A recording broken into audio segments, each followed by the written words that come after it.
So അതിന് വേണ്ടിയിട്ട് നമ്മൾ APC എന്ന് പറഞ്ഞിട്ട് സെർച്ച് ചെയ്യുക. എന്നിട്ട് നമ്മളിതിൽ APC എന്ന് പറഞ്ഞാൽ ഫസ്റ്റ് ലിങ്കിൽ തന്നെ ക്ലിക്ക് ചെയ്ത് കഴിഞ്ഞാൽ APCൻ്റെ വെബ്സൈറ്റിലേക്ക് പോകും. എന്നിട്ട് നമ്മൾ എന്ത് ചെയ്യുക, സൈൻ ഇൻ ചെയ്യുക. സൈൻ ഇൻ ചെയ്യുന്ന സമയത്ത് നമ്മളോട് യൂസർ നെയിമും പാസ്വേഡും ചോദിക്കും. യൂസർ നെയിം ടൈപ്പ് ചെയ്ത് കൊടുക്കുക. നമ്മുടെ പാസ്വേഡ് കറക്റ്റായിട്ട് ടൈപ്പ് ചെയ്ത് കൊടുക്കുക. എന്നിട്ട് നമ്മൾ സൈൻ ഇൻ ചെയ്യുക.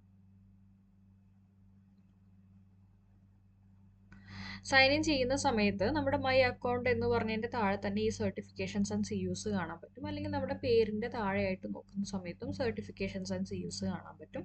അപ്പോൾ ഏതെങ്കിലും ഒരെണ്ണത്തിൽ നമ്മൾ ക്ലിക്ക് ചെയ്യുക. രണ്ടാണെങ്കിലും സെയിം പേജിലേക്ക് തന്നെയാണ് പോകുന്നത്. ഈ ഒരു CU ട്രാക്കർ എന്ന് പറഞ്ഞിട്ടുള്ള ഒരു പേജിലേക്കാണ് പോകുന്നത്. എന്നിട്ട് ഇവിടെ ആഡ് CUs എന്ന് പറഞ്ഞിട്ട് നമ്മൾ കൊടുക്കുക. ഇവിടെ do you have the index number or CU കോഡാണ് ചോദിച്ചിട്ടുള്ളത്. സോ അത് യെസ് ആണ്. അങ്ങനെയാണെങ്കിൽ നമ്മുടെ ഇൻഡെക്സ് നമ്പർ നമ്മളിവിടെ ടൈപ്പ് ചെയ്ത് കൊടുക്കുക.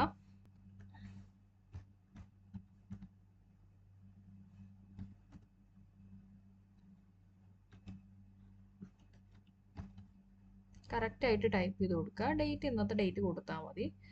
എന്നിട്ടത് സേവ് ചെയ്യുക.